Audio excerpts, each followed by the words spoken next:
Le bancoulier est un arbre qui pousse en abondance dans les forêts humides de basse et moyenne altitude.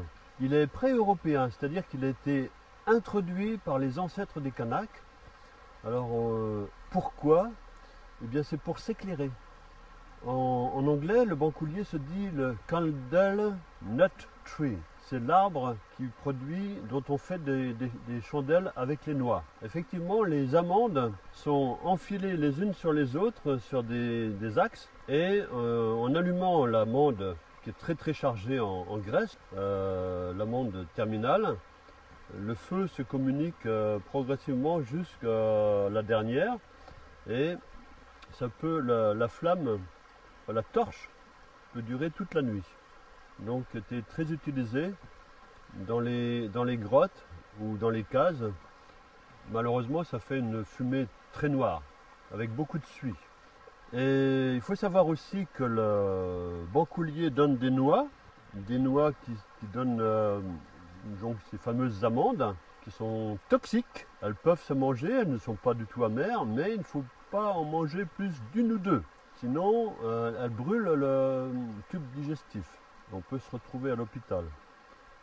En revanche, si on prend la précaution de les griller, elles perdent une grande partie de leur toxicité. Elles sont même largement utilisées dans la cuisine javanaise. Le bancoulier est très célèbre en Calédonie aussi, étant donné que c'est un bois qui pousse vite. Il y a un coléoptère qui s'appelle le Cerambycidés, qui produit une larve énorme en forme de Bibendum Michelin et qui est très consommé par les gens de la brousse. Et à Farino, tous les ans, il y a la fête du ver de Bancoul.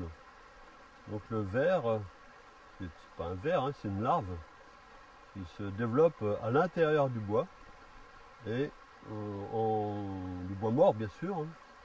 Et en ouvrant les troncs de bois mort, on peut dénicher des vers qui font le régal des broussards. Cet arbre a été coupé à une hauteur de 4-5 mètres de haut et les branches qui repoussent possèdent des feuilles juvéniles en forme de feuilles d'érable. Elles sont découpées comme des feuilles d'érable. Nous avons ici la feuille juvénile qui a tout à fait la forme d'une feuille d'érable, échancrée, découpée. Et ici, la forme de l'arbre adulte. Une feuille entière qui est très différente.